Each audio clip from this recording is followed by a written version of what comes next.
So what's up everybody and welcome back to Gamertag VR. My name's GT and today I've been invited by Coatsink up to Sunderland to play Shadow Point on the Oculus Quest.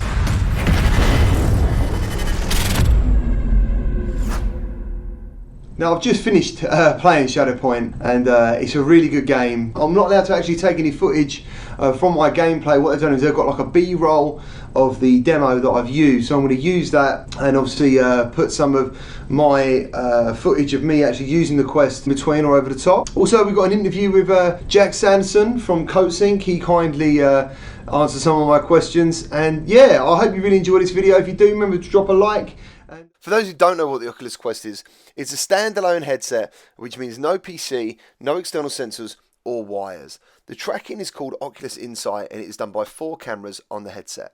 You've also got a volume adjust button, 2 auxiliary ports and a IPD slider. The external wrapping of the headset is kind of like a denim sort of feel. I think it feels really good.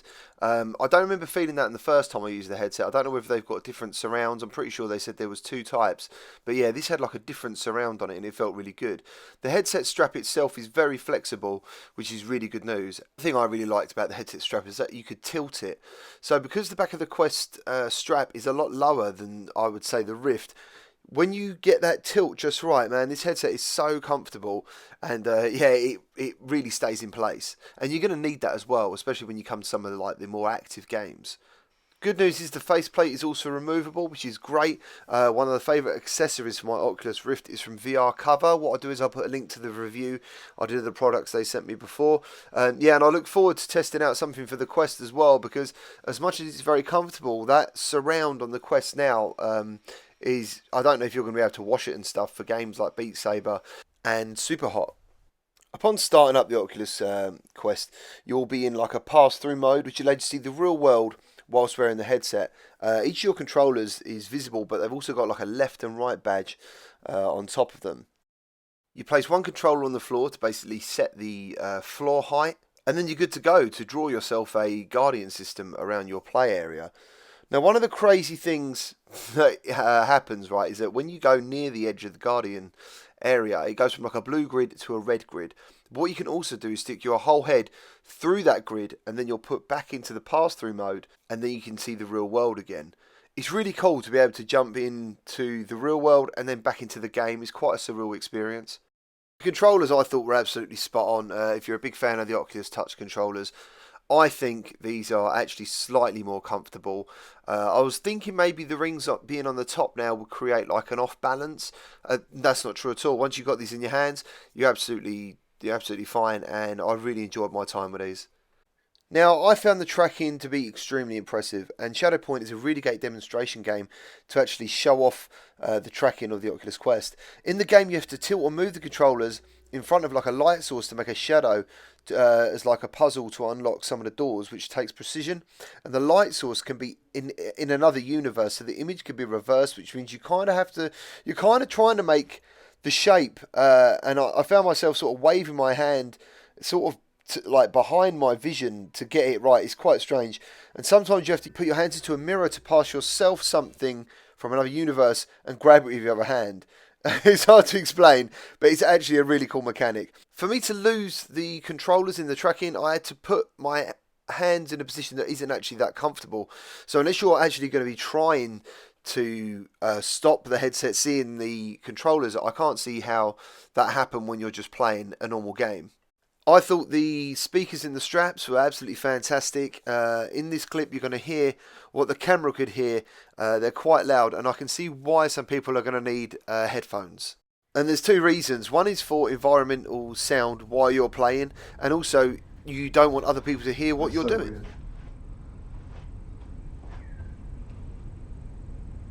Weird. Oh, the bird. Hi. Hello.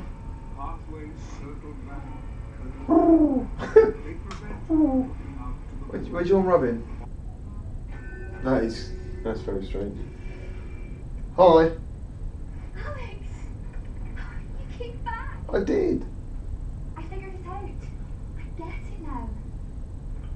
You see me through windows in time. The other thing that I took away was the resolution of the headset. It is really clear, crystal clear, and yeah, I am overly impressed, and I can't wait to play more Shadow Point when the headset comes, hopefully on the 21st. Lorna McCabe vanished on June 25th, 1996, the day the tremors began. I assumed she fell into the ravine and the mountain would collapse and bury her. During my month at the summit, I discovered two things. Shadow Point Observatory doesn't merely view the heavens, and Lorna McCabe is still alive. Appreciate it, thank you. So, how would you describe Shadow Point to someone who's never seen the game before? So, Shadow Point is a narrative-driven VR puzzle game where it centres around this missing girl called Lorna McCabe. And you're following the journals of Edgar Manfield, who is voiced by the legend, the one and only Sir Patrick Stewart. And you have to go to the top of Shadow Point Observatory on a cable car, and then from there you have to discover why or how Lorna McCabe's gone missing. It's by going through different realms and two different timelines as well. Like an action adventure? Is it a puzzle? Is it? So it is a story-driven puzzle game. So it's very heavily narrative-driven. And it has 80 plus puzzles in it. It's a very unlinear game as well, so you don't have to proceed puzzle by puzzle by puzzle. You've got freedom to do it in whichever way you like, which is great. Unlike our other titles like Esper and Esper 2, where we were developing Gear and Go, if you're stuck, you're stuck. You have to solve the puzzle. This allows the player some breathe time. If you decide to find a puzzle too hard, you can always come back later and discover it, and you kind of unlock different mechanics as well, which then will make sense later on, so you have to revisit the same area. Okay, so what was the inspiration behind the birth of Shadow Point? So there was no direct inspiration from any narrative side. We just wanted to sort of lock in the process of escapism and sort of entering a different realm, like how Lion the Witch and the Wardrobe do very well, from reality in this alternative place. Virtual reality is amazing at that as well. And the key obviously is having now the 6 degrees of freedom, which is great as well. So we've had to look into ways the player could interact with the whole environment as well. So. Edgar Mansfield, voiced by the incredible Patrick Stewart. Yes. How did you know that was the voice you wanted, or how did that happen? How did you get to that? So our narrative designer John, he always had a few characters and a few people in mind to play him, and Sir Patrick Stewart was right at the top of the list for obvious reasons. Wow. His voice can just melt butter, can't it? He's an absolute legend. So that was obviously at the top of the list, and obviously how the agents work. He's a very busy man. We kind of just put it in there as like a pipe dream, kind of. We'll give it a go. Yeah. And then obviously we got the go ahead. Oh, you've got him, and we was like, oh, okay, let's do this then. That's crazy. So we had him for a very limited time because he had a very, very busy schedule. Yeah. And we all went down to London. Well, some of us went down to London and cracked through the voice lines, and as he does in Sir Patrick Stewart's way, he nailed it pretty much. We're incredibly honoured that he wanted to be featured in our game. So how long on average would you say it would take someone to play through the game? Obviously from beginners. Yeah. So obviously being a puzzler, it depends on player to player. So it goes across 9 different realms or 9 different sort of areas. Kind of average, we kind of believe, is around sort of the 5 to 6 hour mark for an initial playthrough. So. What do you want people to take away from the experience? So the main thing we obviously want to feel when people actually finish Shadow Point as well is a sense of accomplishment to the game, that they that they are the reason why things have happened. Yeah. So that is the key. Obviously, building a narrative in a world and having people also want to kind of explore more into the world, and and the characters are feeling like empathy or hate or whatever for whatever the character is obviously great as well. Knowing that we create a character with emotions and love and affection, from right through from the animation team to how it's modelled and this thing, to kind of feel that the world has some life beyond the VR headset. So tell me about Coatsink. Let's learn a little bit more about the studio, what games you've done before, and have you always been based in Sunderland, or? So we have always been in the northeast. So it started off as two guys in a bedroom who then went to Teesside University, and they ended up creating Coatsink, not really expecting that it was going to go as strong as it has initially. They kind of did it as a start-up, and it grew and grew, and then we kind of started doing mobile games, and a guy who started a job at Oculus from the northeast come along and said, hey, do you want to try a VR thing? VR's new, it's cool, it's fun, let's do it.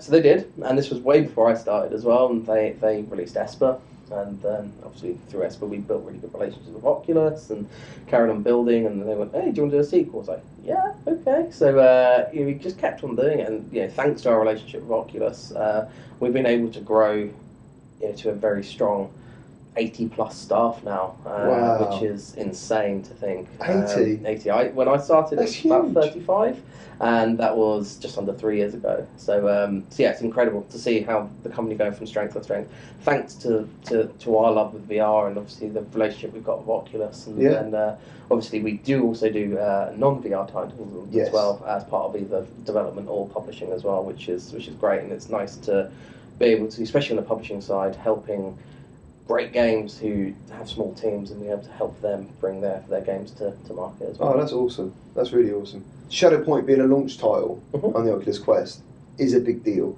because from what I believe what the Oculus Quest is going to be, and the reason I backed it so much, because it's the first time that we can share VR easily. It's going to be the headset, if any, that can create mass adoption, mass VR adoption. So how does that feel? Like, how does the office feel knowing that this is going to be a launch day title?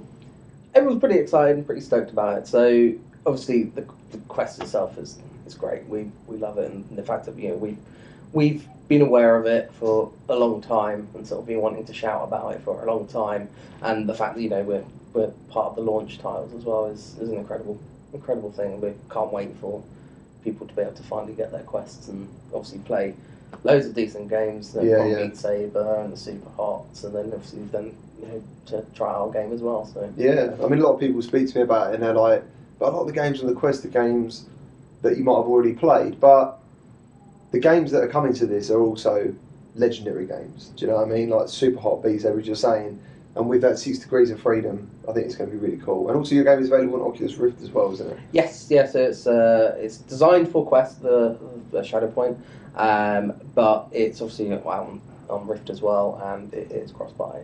Yeah, it's cool. So if you buy it on the Quest store or the Rift store, then it's going to be cross-compatible. Yes. Did you have to make many graphical sacrifices to get the game from the Rift to the Quest? So with us obviously doing a lot of mobile VR anyway, we've been very used to having sort of lower end hardware. So for us, it's kind of not really been sacrifices or anything. It's been improvements for us. It's allowed us to be able to go, oh, awesome, we've got more power than what we've had with with the Gear on the Go, which is so for us it's great. And obviously the main thing is having all our games have always been very static titles, and having obviously now having to think how the player is going to walk and how the player is going to, there's different options. You can teleport, you can walk, you can sit down, you can have different experiences with it. So there's been lots of new things we've had to overcome which we haven't been used to because we've never had to develop a game in that style of way before. In your own words, how would you describe the Quest? So for me, I kind of feel like the Quest is the Nintendo Switch of VR. Cool. That kind of, obviously I know Nintendo are now doing their own VR thing, but not like this. Yeah. So for me, it's kind of having almost PC quality games in your bag. Yeah. How Nintendo have done that very well, being able to optimize their hardware incredibly well to then be able to play very good titles on the go. And I kind of feel that with the Quest as well. Obviously you've got it with the Go, you've got it with the Gear as well, that sort of freedom of, but having that step closer to PC quality is definitely the reason why I I super like the Quest. So. But cheers, man. Thank you very much for the interview. I really look forward to playing your game. And yeah, cheers.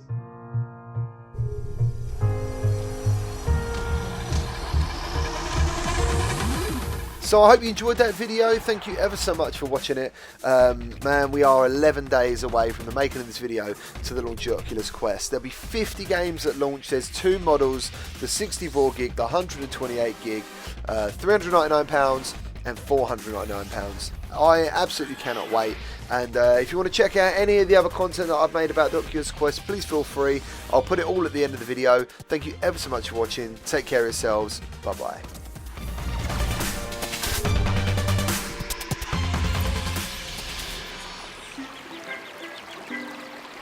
Could you do that elsewhere? It's blocking my sun.